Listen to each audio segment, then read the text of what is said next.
We applied this vinyl to the car using a pre-stretching technique so that we can get a little shrinkage at the end. And now we've got this last little bit to deal with here, where the exhaust pipe is.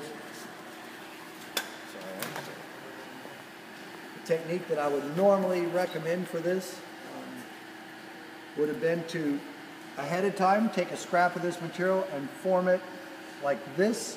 Just apply the vinyl underneath there with no stretching, and then let this lay over it a little bit.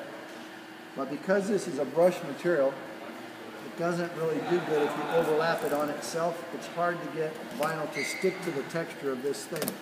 So what I'm going to do is I'm going to try to stretch it in, at least part way, and get it the best we can. The other thing I like to do is try to understand what the limits of it are. And you can see right here I'm going to have a lot of excess material. So what I'm basically going to do is just come in here and do a little knife work to let that one hang down. And that one hang down. And then I'm just going to start working it in with a wet glove and a little bit of heat.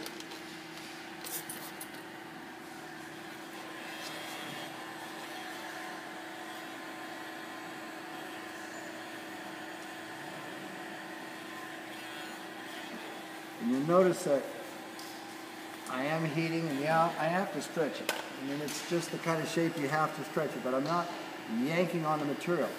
By letting it just hang like that and just rubbing it down lightly, then I'm actually stretching it the absolute minimum possible, which may be too much in some cases, depending on the shape and the vinyl, or it may not be, but I'm not pulling on it real hard, so I'm giving it the best chance of success.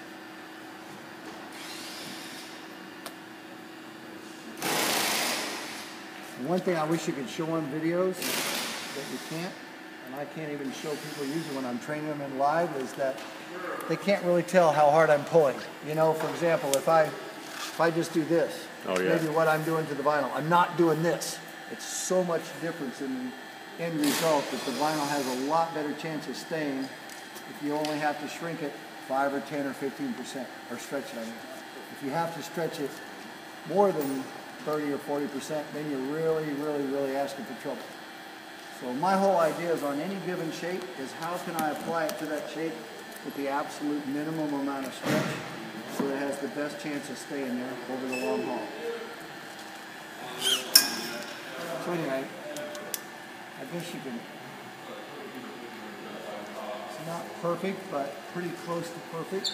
Looks good. And then to come in and put some extended heat on that at the end like we were doing at 2 is good too.